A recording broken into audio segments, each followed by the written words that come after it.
خدا را اپنے آپ کو بے چین نہ کرو، بے قرار نہ کرو، بے سکون نہ کرو، رب کی یاد میں آ جاؤ، درود و سلام میں آ جاؤ، نعت کے حسن میں آؤ، تلاوت کی دنیا میں آؤ، سجدوں کے نور میں آؤ، آؤ کبھی کھول کے دل مسجد کی صفائیاں کریں، آؤ آؤ نہ کبھی کوئی بوڑھا دادی نانی دادا ان کے پاس بیٹھ کے پیر دبا کے اللہ کو راضی کرے۔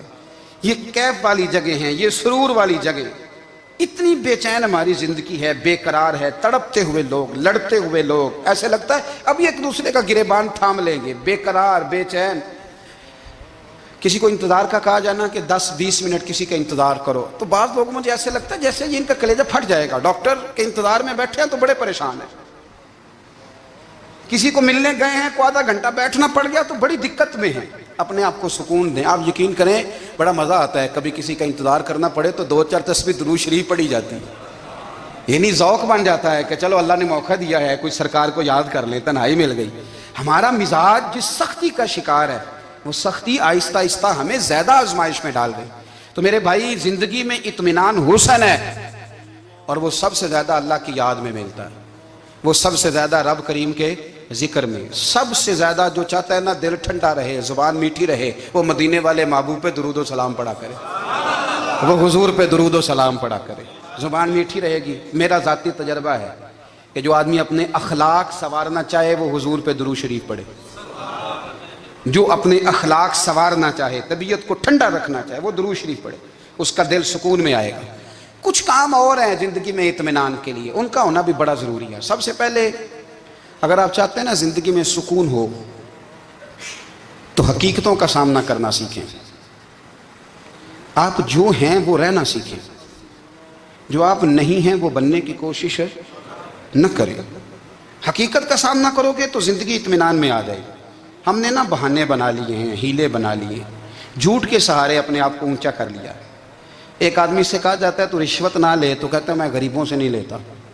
تو میرا سوال یہ ہے کہ امیروں کا حساب لینے کی اللہ نے تیری ڈیوٹی لگائی ہے، تیرے ذمہ لگایا ہے کہ تو امیروں کا حساب کر، تمہیں کیا ضرورت پڑی ہے؟ ہم نا بہانہ کرتے ہیں، رشوت لینے والے کا الگ بہانہ ہے اور سفارش والے کا الگ بہانہ ہے۔ حقیقت کا سامنا کریں، حقیقت کا۔ جو میرے ذمہ داریاں ہیں وہ میں نے پوری کرنی، جو آپ کی ذمہ داریاں ہیں وہ آپ جان نہ چھڑائیں، حقیقت پسند بنیں۔ میرے رسول کریم، پھر پڑھیے درود شریف صلی اللہ تعالی علیہ وسلم۔ حضور صلی اللہ علیہ وسلم نے فرمایا کہ میری بیٹی سیدہ فاطمہ الزہرا رضی اللہ تعالی عنہا صرف جنتی نہیں، جنتی عورتوں کی سردار ہے۔ لیکن حضور نے یہ بھی فرمایا کہ فاطمہ یہ خیال رکھنا اگر اللہ نے حساب پوچھا تو حساب تم نے خود دینا ہے۔ حقیقت کی طرف توجہ کرائی حضور نے، وہ صرف جنتی نہیں، جنتی عورتوں کی سردار ہیں، پر حقیقت کی جانب توجہ۔ میں حقیقت یہ ہے کہ اگر مالک نے حساب پوچھا تو اس کی تیاری بھی کرنی ہے۔ دیکھیں نا ہمیں کچھ یقین نہیں، اللہ معاف کرے کہ ہمارا حساب کیسا ہوگا، لیکن کتنے آزاد ہیں۔ یعنی بڑی دلیری سے بندے کہتے ہیں فجر نہیں پڑھتا جی، 3 پڑھتا ہوں جی، عشاء رہ جاتی ہے جی، کپڑے صاف، بڑی دلیری سے۔ اور سیدہ فاطمہ الزہرا نے ساری رات مصلی باز رکھا ہے، حالانکہ انہیں یقین تھا کہ رب مجھے بغیر حساب کتاب جنت دے گا۔ حقیقت کا سامنا کریں، جو حقوق آپ کے ہیں وہ آپ نے ادا کرنے ہیں، جو ذمہ داریاں ہیں وہ ذمہ داریاں ہیں۔ دیکھیں نا حضرت موسیٰ کلیم اللہ علیہ السلام کے پاس اسرائیل روح نکالنے آئے تو حضرت موسیٰ نے تھپڑ مارا، آنکھ نکال دی، واپس گئے۔ اللہ انہوں نے تو جلال فرمایا ہے، کہا موسیٰ علیہ السلام سے کہیے بیل کی پشت پر ہاتھ رکھیں، جتنے بال ان کے دست مبارک کے نیچے آئیں گے اتنے 1000 سال ان کی عمر بڑھا دی جائے گی۔ یعنی میرے کان میں کوئی بتا دے کہ جناب 60 سال بڑھ گئی، یا آپ کے کان میں کوئی کہہ دے تو خوشی ہوتی ہے کہ نہیں؟ لیکن یہ حقیقت پسندی نہیں، اس لیے کہ 60 بھی گزر جائیں گے، 70 بھی، یہ حقیقت نہیں۔ حضرت موسیٰ کلیم، چلے میں مثال دیتا ہوں، سمجھ لے 10 بال، حالانکہ بہت زیادہ آتے ہوں گے، 10 بال اگر حضرت موسیٰ کے ہاتھ کے نیچے آئے تو 10,000 سال تو عمر بڑھ گئی نا۔ 10 یعنی 10 سال نہیں، 10 100 نہیں، 10 بہت زیادہ تھی نا۔ تو حضرت موسیٰ کلیم اللہ علیہ السلام سے آ کے عرض کیا گیا حضور بیل کی پشت پر ہاتھ رکھیں، جتنے آپ کے ہاتھ کے نیچے بال آئیں گے اتنے 1000 سال عمر بڑھ جائے گی۔ تو حضرت موسیٰ نے حقیقت پسندی والی بات کی، فرمایا پھر کیا ہوگا؟ 10,000 سال کے بعد پھر کیا ہوگا؟ کہا حضور جانا تو پھر بھی ہے، فرمایا پھر ابھی چلتے ہیں۔ اگر جانا ہے نا، جانا ہے تو پھر اگر جانا ہے تو پھر ابھی، اور سجنوں اگر نماز پڑھنی ہے تو ابھی کیوں نہیں؟ اگر داڑھی رکھنی ہے تو پھر رمضان کا انتظار کیوں کریں؟ ابھی کیوں نہیں؟ اگر سچ بولنا ہے تو پھر، اگر رزق حلال کھانا ہے تو پھر انتظار کا ہے گا؟ حقیقت ہوتی ہے، بہانہ ہوتا ہے، حقیقت چھپ نہیں سکتی بناوٹ کے اصولوں سے، کیونکہ خوشبو آ نہیں سکتی کبھی کاغذ کے پھولوں سے، یہ بات یاد رکھیں۔ اگر جانا ہے تو حضرت کلیم فرمانے لگے پھر 10,000 سال کے بعد بھی جانا ہے تو آج بھی ہمیں بے قراری زندگی میں اس لیے کہ ہم حقیقت پسند نہیں، ہم بہانوں میں، ہم ہواؤں میں جیتے ہیں، ہواؤں میں، خیالات میں زندگی گزارتے ہیں۔ بڑا ٹائم پڑا ہے، مثلاً کتنا میرے رسول کریم صلی اللہ تعالیٰ علیہ وآلہ وسلم نے ایک دن صحابہ سے فرمایا تمہیں حیا نہیں آتی؟ حضور کیا ہوا؟ فرمایا وہ والے مکان بناتے ہو جن میں تم رہ نہیں سکتے، وہ والا مال جمع کرتے ہو جو کھا نہیں سکتے، حیا نہیں آتی؟ عرض کی حضور حکم کریں تو محبوب فرمانے لگے جوتے کا ایک تسمہ بند کرتا ہوں تو سوچتا ہوں دوسرا بند کرنے سے پہلے موت آ جائے گی، ایک سانس اندر جاتی ہے تو دوسرا آنے سے پہلے میں یاد کرتا ہوں کہ مجھے دنیا سے جانا ہے۔ تمہیں حیا نہیں آتی؟ وہ مکان بناتے ہو جن میں رہ ہی نہیں سکتے، وہ مال جمع کرتے ہو جو کھا، حقیقت پسند نہیں بھائی ہم۔ بہت سارے لوگ یہاں بڑی باتیں سناتے ہیں، بڑی، میں کہتا ہوں اصل میں نا زیادہ باتیں سنا کے نا بیچارہ اپنے آپ کو مطمئن کرنا چاہتا ہے، اصل بات یہ ہے کہ اندر سے نا ہلا ہوا ہے، کچھ بھی نہیں، بڑا زیادہ ہنستا ہے اور مجھے لگتا ہے کہ کوئی گہرا زخم چھپا رہا ہے، اس لیے ملمہ سازی، حقیقت پسند بنو، حقیقت پسند۔ یاد رکھنا من ترک صلاۃ متعمدا فقد کفر، میرے رسول نے حقیقت بیان کی، فرمایا جس نے ایک نماز بھی جان بوجھ کے چھوڑی اس نے رب کے رب ہونے کا انکار کیا، اس نے کفران نعمت کیا، یہ حقیقت ہے، کوئی کلیریفیکیشن نہیں، کوئی وضاحت نہیں۔ جو نماز نہیں پڑھتا جھوٹ بولتا ہے، غلط بیانی کرتا ہے، جو شخص رزق حرام کما کے کہتا ہے کہ اس کے بغیر گزارا نہیں چلتا وہ جھوٹ بولتا ہے، اس لیے کہ رب فرماتا ہے جب تجھے پیدا کیا ہے تو تیرا رزق میرے ذمہ ہے۔